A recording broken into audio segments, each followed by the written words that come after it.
Everyone, सरल academy में आपका स्वागत है। उम्मीद करती हूँ बेटा आप सब बढ़िया है और आप सबकी स्टडीज बहुत अच्छी चल रही है। बहुत दिन बाद आपसे वापस से मुलाकात हो रही है। थोड़ा सा गैप आ गया था, बीच बीच में बहुत सारे काम, ऑफलाइन बैचेस, लोड थोड़ा बढ़ गया था, इस वजह से हम ऑनलाइन में अपना पूरा फोकस नहीं दे पाए। बट अब स्टे कंटिन्यू, अब हमें नहीं रुकना है। कब तक? बोर्ड तक। बीच में अगर कोई हैवी रुकावट आ गई तो बात अलग है, अदरवाइज हम कंटिन्यू रहेंगे। चलिए, आज का हमारा टॉपिक स्टार्ट करने के पहले थोड़ा सा रिकॉल करते हैं। हम फिजिक्स में जो चैप्टर पढ़ रहे हैं उसका नाम है धारा विद्युत, और धारा विद्युत के अंतर्गत हम किरचॉफ के नियम पढ़ चुके हैं, ओम का नियम पढ़ चुके हैं, प्रतिरोध की डेफिनेशन पढ़ चुके हैं। ओम के नियम और प्रतिरोध की डेफिनेशन से ही आज हम कवर करेंगे प्रतिरोधों का श्रेणी क्रम संयोजन, यानी कि सीरीज कॉम्बिनेशन ऑफ रेजिस्टेंस।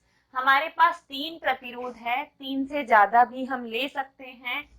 तीनों प्रतिरोध के नाम R1, इसका R2 और R3। ऐसे हमने 3 प्रतिरोधों को श्रेणी क्रम में एक सेल और एक कुंजी के साथ जोड़ा है। सेल का ये सिरा प्लस वाला है, ये माइनस वाला।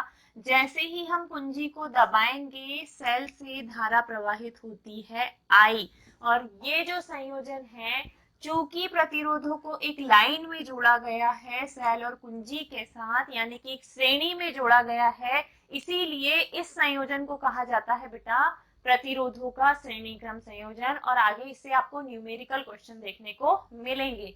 ओम का नियम बोलता है कि किसी परिपथ में बहने वाली धारा और उसके सिरों पर आरोपित विभवांतर दोनों का अनुपात एक नियतांक होता है। इस नियतांक को चालक का प्रतिरोध कहते हैं, और आरोपित विभवांतर होता है V, और बटे में जो लिया है आपने वो है धारा I। ठीक है, मतलब प्रतिरोध बराबर होता है विभवांतर बटे धारा, और इसका मात्रक होता है ओम। ये बोलता है ओम्स लॉ। ठीक है, वे परिपथ जो ओम के नियम का पालन करते हैं, मतलब जिनके लिए V अपॉन I का मान नियत होता है, उन्हें ओमीय परिपथ कहते हैं। वे प्रतिरोध जो ओम के नियम का पालन करते हैं वे ओमी प्रतिरोध कहलाते हैं। जैसे कि तांबे का तार, तांबे का तार जो है वो एक बहुत अच्छे ओमी प्रतिरोध का उदाहरण है। हालांकि मैं इसे आगे और अच्छे से कवर करूंगी, अभी हम टॉपिक से नहीं हटते हैं। टॉपिक यानी कि हमारा क्वेश्चन क्या है अभी? प्रतिरोधों का श्रेणी क्रम संयोजन। हाँ, चलिए, हमारे पास 3 प्रतिरोध है, R1, R2, R3। 3 प्रतिरोधों को हमने एक सेल एवं एक कुंजी के साथ श्रेणी क्रम में जोड़ा है। जैसे ही हम कुंजी को दबाते हैं सेल से धारा I प्रवाहित होती है। धारा I जैसे ही प्रतिरोध R1 के सिरे पर जाएगी, यहाँ पे वोल्टेज कुछ और होगा, यहाँ पहुंचते तक कुछ और, मतलब R1 प्रतिरोध के लिए जो विभवांतर है मानते हैं हम V1 है, R2 के लिए जो विभवांतर है माना V2 है, और R3 के लिए विभवांतर जो है वो है माना V3। क्यों अलग अलग है बेटा? धारा तो एक ही रास्ते में बह रही है, इसीलिए धारा I की I ही रहेगी, लेकिन चूंकि प्रतिरोध अलग अलग है तो इनके सिरों पर वोल्टेज भी अलग अलग होगा। हमने सारे प्रतिरोधों को एक बिंदु A और दूसरे बिंदु B के बीच में जोड़ा है। ठीक है, सारे के सारे प्रतिरोध हमारे एक बिंदु A और दूसरे बिंदु B के बीच में जुड़े हैं। अगर हमें इस परिपथ का क्या चाहिए बेटा? परिणामी वोल्टेज, मतलब टोटल वोल्टेज कितना है, परिणामी वोल्टेज चाहिए। तो परिणामी वोल्टेज माना V है, और ये कब मिलेगा हमें? जब हम सभी वोल्टेज को जोड़ देंगे, यानी कि V1 को, V2 को और V3 को जोड़ दोगे तो आपको परिपथ का परिणामी वोल्टेज मिल जाएगा। कोई डाउट?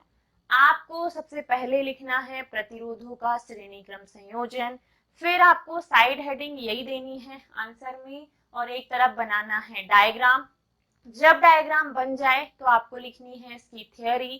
थ्योरी कुछ इस प्रकार होगी कि चित्रानुसार R1, R2, R3 प्रतिरोध को बिंदु A और बिंदु B के बीच एक सेल और एक कुंजी के साथ श्रेणी क्रम में जोड़ा गया है।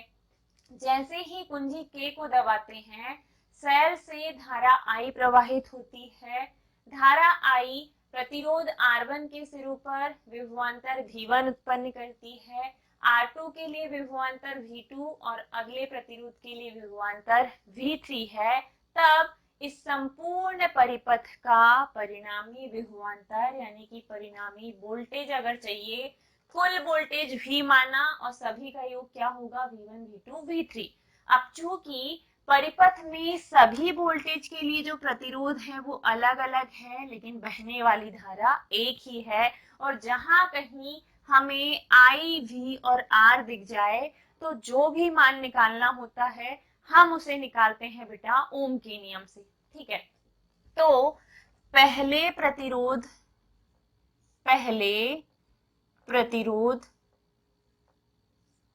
के सिरों पर उत्पन्न विभवांतर, पहले प्रतिरोध के सिरों पर उत्पन्न विभवांतर, और ये हम निकालेंगे किससे बेटा, ये हम निकालेंगे ओम के नियम से। यहां मैं लिख देती हूँ धारा I। ठीक है, चलिए विभवांतर किससे निकालेंगे हम, ओम के नियम से।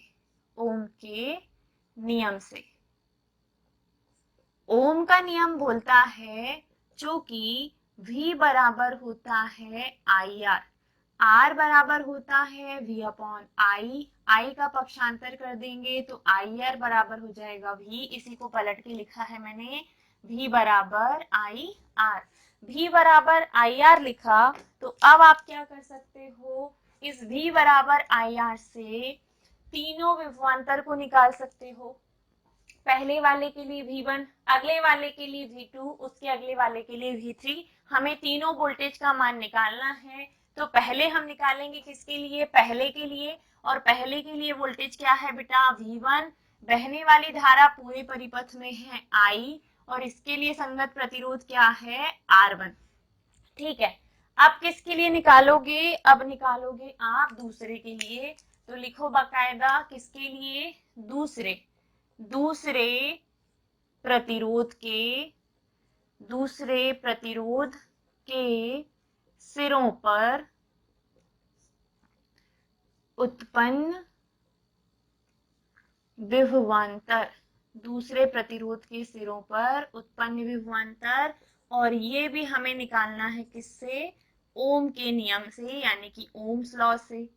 ओम का नियम बोलता है कि V बराबर है IR, तो दूसरे के लिए है बेटा V2, बहने वाली धारा I और प्रतिरोध है R2।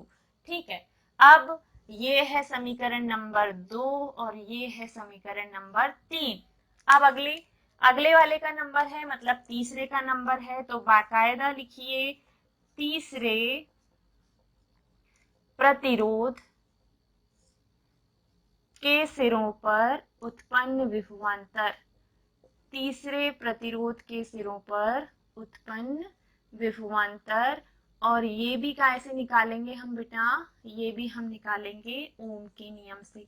बहुत आसान सा डेरिवेशन है, लेकिन आ जाता है तो यही हमसे नहीं बनता, इसीलिए मैडम को पूरा करवाना पड़ रहा है।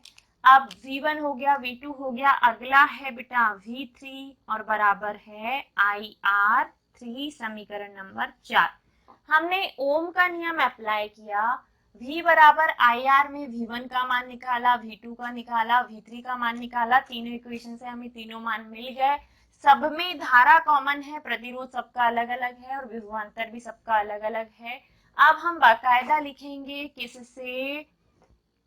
किससे, तो बाकायदा लिखिए समीकरण 2, 3 व 4 के मान समीकरण 1 में रखने पर, या सीधे लिखिएगा समीकरण 1 से। समीकरण 1 में V था, V1 का मान क्या आया है बेटा, V1 का मान आया है IR1। V2 का मान क्या आया है बेटा, IR2, और V3 का क्या आया है, IR3। I V बराबर I कॉमन आ गया, क्या बचा, R1 plus R2 plus R3। Done, ठीक है। I का अगर हम पक्षांतर कर दें तो V अपॉन I हो जाएगा, इधर आएगा क्या, R1 plus R2 plus R3। चूंकि V अपॉन I बराबर होता है R, तो जहां V अपॉन I है वहां आ गया R, इधर है R1 plus R2 plus R3। चूंकि वाला मैं बाजू में लिख देती हूँ, चूंकि V अपॉन I बराबर है R ओम के नियम से, तो जहां V अपॉन I आया है वहां R कर दो, R बराबर R1 plus R2 plus R3। ये जो आया है यही है बेटा प्रतिरोधों के श्रेणी क्रम संयोजन का सूत्र। कोई डाउट नहीं, ठीक है। चलिए एक बार और देख लीजिए ध्यान से, फिर यहाँ से मैं थोड़ा सा आपको और चेंज स्टेप्स दिखाती हूँ ताकि आपको डाउट ना रहे। एक तरीका ये है यहाँ से यहाँ बढ़ने का, दूसरा तरीका जैसा हमने संधारित्र में किया था वैसा हम करेंगे। ध्यान से देखिएगा, चित्रानुसार हमारे पास 3 प्रतिरोध हैं जो कि एक ही श्रेणी में एक सेल और कुंजी के साथ जुड़े हैं। सभी में एक जैसी धारा बह रही है, लेकिन सभी के लिए वोल्टेज कैसा है, अलग अलग। हमें अगर पूरे परिपथ का कुल परिणामी वोल्टेज चाहिए तो हमें सभी का करना पड़ेगा योग, और परिणामी वोल्टेज होगा V का मान चाहिए तो V1 का मान रखना पड़ेगा, V2 का रखना पड़ेगा, V3 का रखना पड़ेगा, जो कि हमने निकाला है किससे बेटा, ओम के नियम से। पहले वाले के लिए परिणामी वोल्टेज अलग आएगा, दूसरे के लिए अलग और तीसरे के लिए अलग। जैसे प्रतिरोध रहेंगे वैसे प्रतिरोध रख दीजिए, और धारा सभी में कॉमन है। जो सारे मान आए हैं उन्हें उठा के आप समीकरण नंबर 1 में रखो।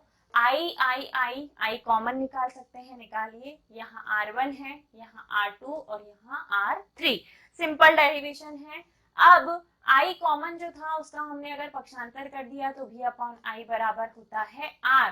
बचा हुआ ये, या स्क्रीनशॉट लो, या और हम क्या कर सकते हैं मैं वो बताती हूँ आपको। इतना मैं मिटा दे रही हूँ, इतनी जगह पे आ जाएगा। तीसरा वाला प्रतिरोध हम हटा देते हैं यहाँ से। देखिए आपके सामने है कि V बराबर है बेटा, V बराबर है I R1 plus R2 plus R3। अगर इन तीनों प्रतिरोधों के स्थान पर एक ही प्रतिरोध रखा हो, एक ही प्रतिरोध होगा तो उसमें बहने वाली धारा I होगी, परिणामी वोल्टेज उसका V होगा, और प्रतिरोध जो है वो R होगा, और उसका प्रतिरोध उतना ही होगा जितना सबका मिला के है। तो V बराबर क्या हो जाएगा बेटा, IR। तीनों के स्थान पर एक रख दोगे तो V बराबर क्या हो जाएगा, IR।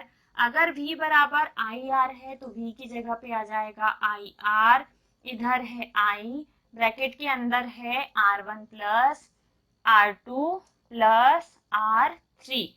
अगर ऐसी स्टेप आई तो आप इजीली R से R को काटोगे, और जो बचा होगा वो होगा R बराबर R1 plus R2 plus R3। इस स्टेप से भी आपका श्रेणी क्रम संयोजन का डेरिवेशन निकल के आ जाएगा। या तो आप I का पक्षांतर करके V अपॉन I कर देना, या तीनों के स्थान पे एक मानोगे तो V बराबर क्या होगा, IR। जहां V है वहां IR, I से I कैंसिल, जो बचा है वो यह है, और यह जो है वही है प्रतिरोधों के श्रेणी क्रम संयोजन का सूत्र।